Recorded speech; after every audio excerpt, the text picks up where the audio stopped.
Bienvenue dans le royaume intérieur. Je suis votre hôte Julie Deka.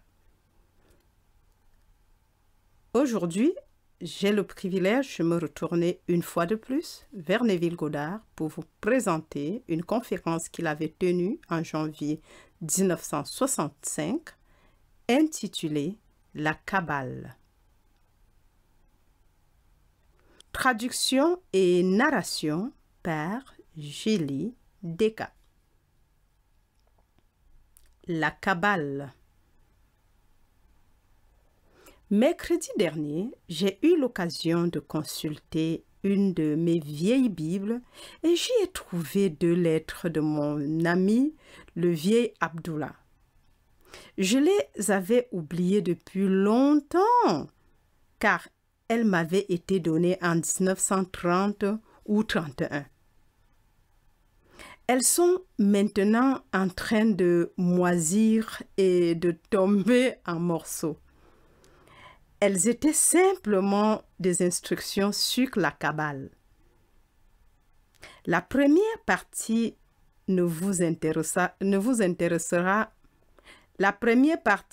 intéressera pas parce que c'est très technique en hébreu. Mais il y a d'autres parties qui, je le sais, vous intéresseront. Et voici ce qu'il dit dans l'une d'elles. Les créatures ne sont jamais coupables des torts apparents qu'elles commettent. Le Seigneur a ordonné tous les actes et lui seul exécute tout ce qui est exécuté. Wow. Encore. Et voici ce qu'il dit dans l'une d'elles. Les créatures ne sont jamais coupables des torts apparents qu'elles commettent. Le Seigneur a ordonné tous les actes et lui seul exécute tout ce qui est exécuté. C'est par là qu'il commence. Il n'accuse personne du mal, car tous ont rempli son ordre et accompli son service. S'il y a du mal, c'est moi, le Seigneur, qui suis le mal. Ésaïe 45, 7. Lorsque vous lisez cette phrase pour la première fois à un certain niveau de conscience, vous êtes surpris. C'est en contradiction avec tout ce qui vous est cher. Mais il ne s'arrête pas là. Il prend un tout petit passage du livre de Jean. Le 4e chapitre de Jean. C'est une conversation entre Jésus et la femme de Samarie. Et il lui dit, « Femme, crois-moi, l'heure vient où ni sur cette montagne, ni à Jérusalem, vous n'adorerez le Père. Vous adorez ce que vous ne connaissez pas. Nous adorons ce que nous connaissons, car le salut vient des Juifs. » Jean 4, 21. Et puis, il s'arrête là. Quand on le lit, on se demande de quoi il s'agit. Maintenant, écoutez l'interprétation qu'en fait ce grand vieillard. Yehuda. Il traduit Yehuda par juif. Nous anglicisons le mot Yehuda et l'appelons Judas. Judas s'écrit comme le nom du Seigneur, Yod-Yeh-Vav-Yeh. Mais on insère le nom du Seigneur. Mais on insère un dalet, la lettre D, dans le mot. Judas était le 4e fils de Jacob. Dans toutes les listes des fils de Jacob, on lui donne la position de 4e. Dans la généalogie de Jésus, c'est-à-dire celle qui nous est donnée dans le livre de Matthieu, il est le 4e. Abraham, Isaac, Jacob, Judas et ses frères. Il est le 4e mentionné et pourtant, il est le 4e des 11. Dans le Nouveau Testament, il est le premier en rang de ceux qui sont scellés, comme nous le dit le 7e chapitre de l'Apocalypse, verset 5. Ici, il est scellé, le premier à être scellé parmi ceux qui sont à jamais les rachetés. Et c'est ce que signifie le mot Yehuda. Le salut vient des Juifs. Et vous vous demandez, mais qu'est-ce que cela veut dire? Un Juif né selon la chair d'Abraham? Non, le Juif né selon la foi d'Abraham, qui s'amène au point où elle culmine dans la promesse accomplie, la promesse faite à Abraham, la promesse de l'enfant. Genèse 17, 15, 18, 14. Et ce sont les paroles du vieil homme. Il revient en arrière et cite: « Vous adorez ce que vous ne connaissez pas. » Et ensuite, il le traduit de cette manière. Vous servez. Vous êtes aveugle à ce que vous servez. Vous ne savez pas pourquoi vous servez, mais vous servez. Nous savons ce que nous servons. Nous savons ce que nous adorons. Nous sommes les spectateurs du principe éternel. Nous sommes les connaisseurs du petit enfant. Yehuda signifie la présence de sa louange.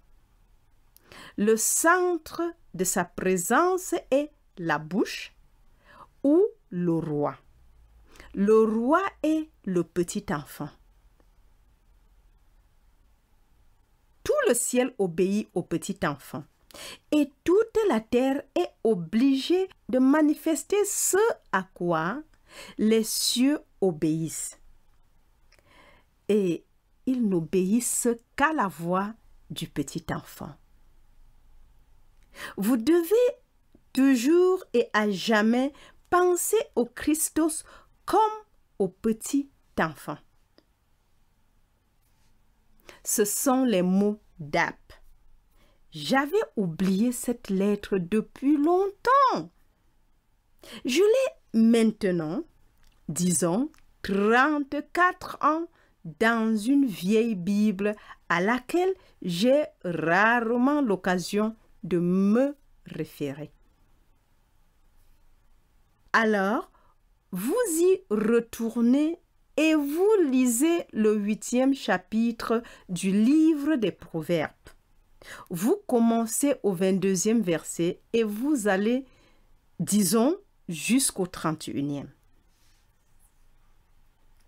Le Seigneur m'a créé au commencement de sa voix, au premier de ses actes d'autrefois. Il y a longtemps que j'ai été établi, au début, avant qu'il ne produise la terre. Quand il posa les fondations de la terre, j'étais à ses côtés comme un petit enfant. J'étais chaque jour son plaisir. Je me réjouissais toujours devant lui. Je me réjouissais de son monde habité et je me réjouissais des fils des hommes. Celui qui me trouve la vie. Celui qui me manque se blesse. Celui qui me hait aime la mort. Proverbe 8, 22 à 31. Voici la personnification de la sagesse.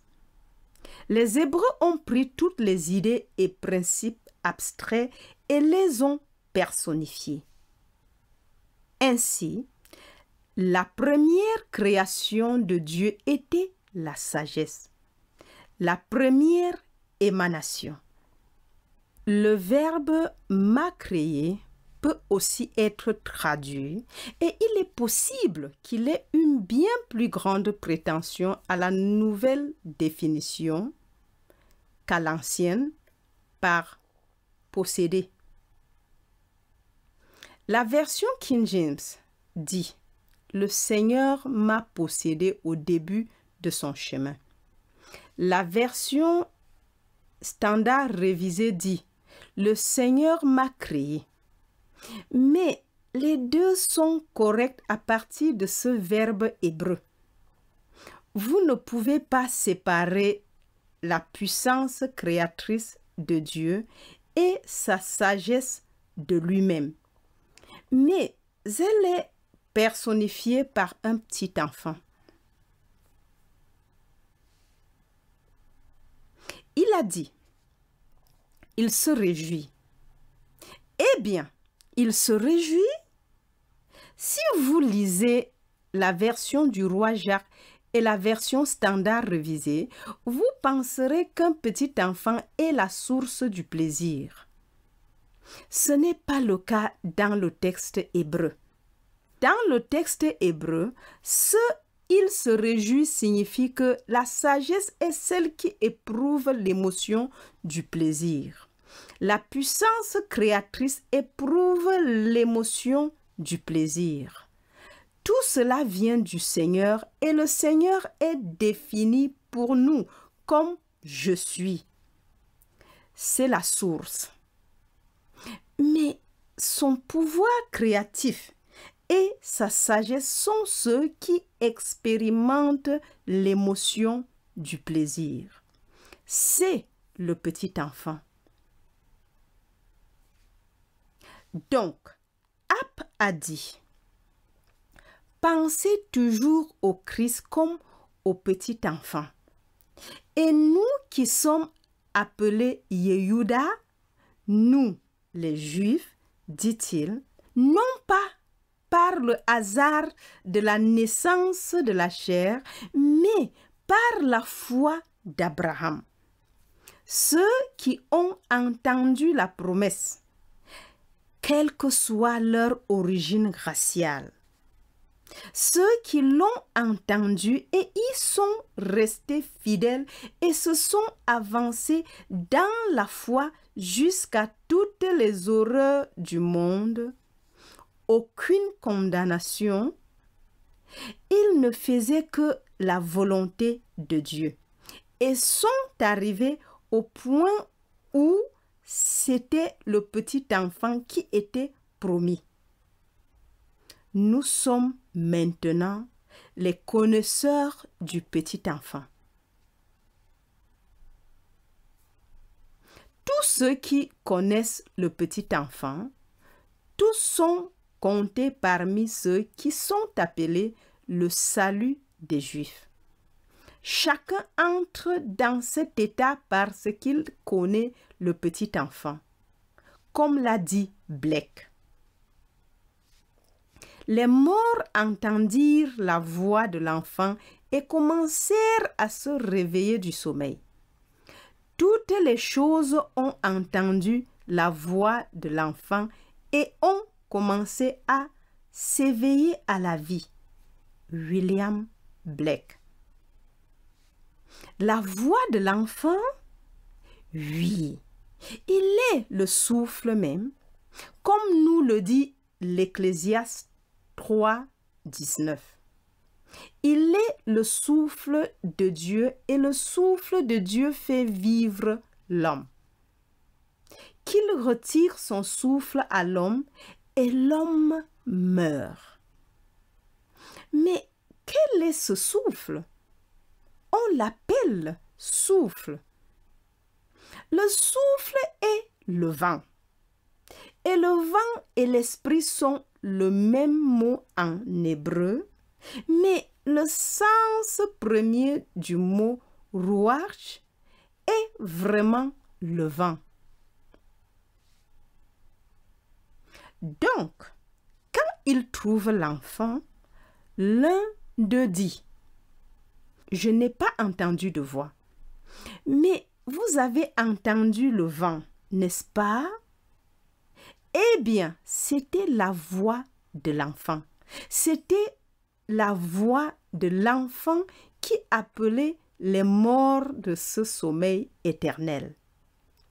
Donc, si vous avez entendu le vent, vous avez commencé à vous réveiller et vous vous êtes réveillé de ce qui était vraiment le sommeil de la mort.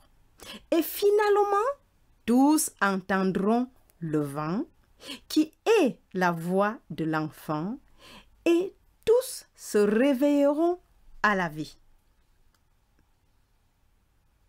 Chaque mot que je vous ai dit est vrai. On vous a promis un enfant. Vous allez voir cet enfant. Après que tu auras l'enfant qui te sera né, un autre viendra qui sera quelque chose d'entièrement différent. Et un fils est donné. Ce sont les mots. Il nous est né un enfant. Il nous est donné un fils. Ésaïe 9, 6. Ce n'est pas la même chose.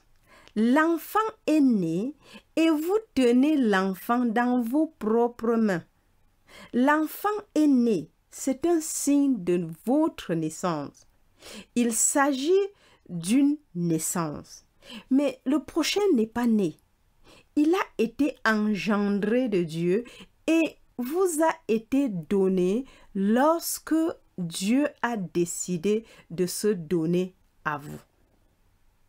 Encore. Mais le prochain n'est pas né. Il a été engendré de Dieu et vous a été donné lorsque Dieu a décidé de se donner à vous. C'est le but de Dieu de donner à l'homme lui-même, comme s'il n'y avait personne d'autre au monde. Seulement Dieu et toi. Waouh! Et pour prouver qu'il a réussi dans son dessein, qui était de te donner lui-même, si Dieu est un père, alors il a un enfant. S'il vous a donné lui-même, alors vous êtes le père de cet enfant. Donc, la deuxième partie de cette déclaration du 9e chapitre d'Ésaïe, un fils nous a été donné. D'abord, un enfant est né. Cela vient en premier parce qu'il ne peut pas vous donner son fils à ce niveau. Le fils est esprit. Il ne peut pas le donner à la chair et au sang. Car la chair et le sang ne peuvent hériter du royaume de Dieu. 1 Corinthiens 15, 50. Pour hériter du royaume de Dieu, en tant que Dieu, vous devez être Dieu le Père. 1 Corinthiens 15, 50. Et il n'y a aucun moyen de savoir que vous êtes Dieu le Père à moins que vous ne soyez aussi le Père de son Fils. Ainsi, un enfant nous est né pour signifier notre naissance dans le pays de l'Esprit et un fils nous est donné. L'enfant est né parce qu'il signifie notre naissance au ciel, dans le monde de l'Esprit. Puis vient le don. un fils nous est donné. Et ce fils est David. Waouh! Tu es mon fils. Aujourd'hui, je t'ai engendré. Psaume 2, 7. C'est le Seigneur qui parle à un état spirituel appelé David. Puis, David vient comme un cadeau. Il se donne à vous. Et en se donnant à vous, David doit apparaître dans votre monde et vous appeler Père. S'il ne vous appelle pas Père et qu'il s'agit de toute autre relation, Dieu ne vous a pas donné lui-même. Car Dieu est le Père de David. Tu es mon fils. Aujourd'hui, je t'ai engendré. Ainsi, David vient dans le monde, votre monde individuellement, et vous appelle Père. Chacun dans ce monde va faire cette expérience. Alors, vous connaîtrez la paternité de Dieu et la fraternité des hommes. Car si tu es le père de mon fils, alors toi et moi ne faisons qu'un. Si je suis le père de ton fils et que ton fils est le même que mon fils, alors qui notre unité à tous les deux? La seule façon au monde de connaître l'unicité de Dieu est par son Fils.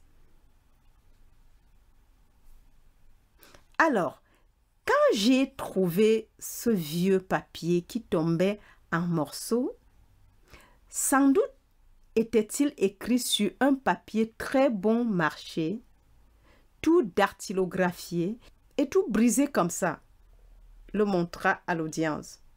Je l'ai manipulé très délicatement. Cela fait 11 ans et le voilà qui analyse cette chose merveilleuse et simple. Mais maintenant, je peux mieux le comprendre, ayant vécu ces 30 dernières années depuis qu'il me l'a donné. Qu'est-ce qu'il dit? Que les créatures ne sont pas blâmées pour une faute apparente qu'elles commettent. Encore. Qu'est-ce qu'il dit? Que les créatures ne sont pas blâmées pour une faute apparente qu'elles commettent. Qu'est-ce qu'il veut dire par là? Quand il me l'a donné, je n'en avais pas l'expérience, mais maintenant je le sais.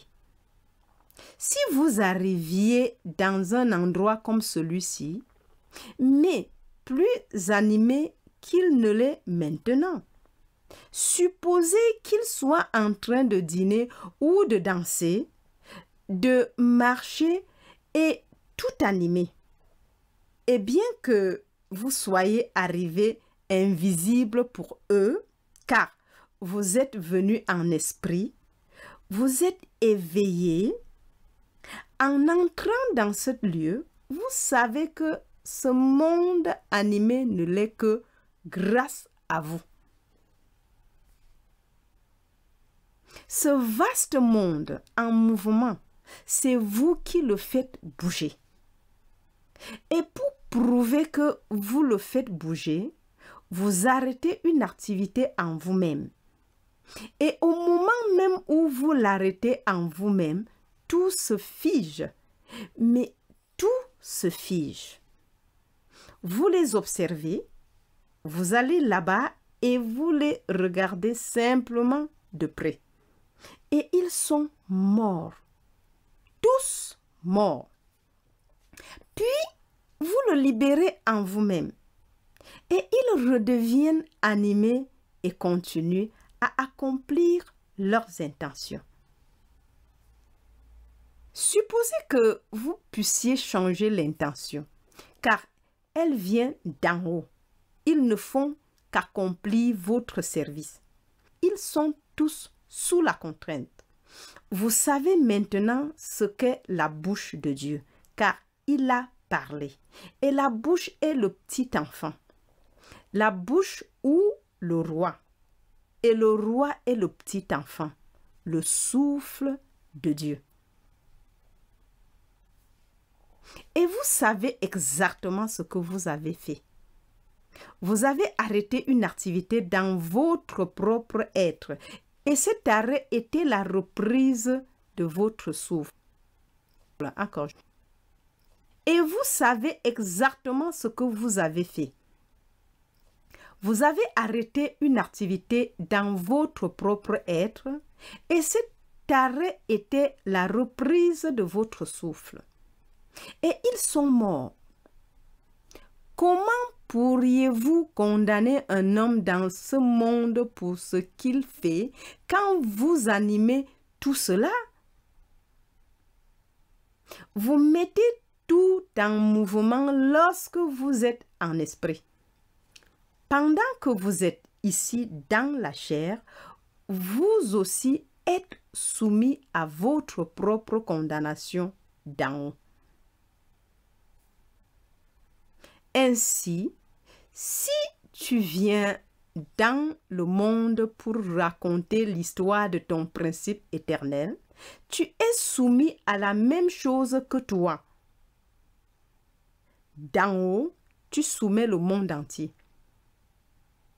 C'est le prix à payer pour l'expansion de ton propre pouvoir créateur. Il n'y a que Dieu dans le monde, rien que Dieu. Dieu joue tous les rôles. Il n'y a rien d'autre que Dieu. Il joue le rôle du sage et du fou, de l'amoureux et de celui qui hait. Encore.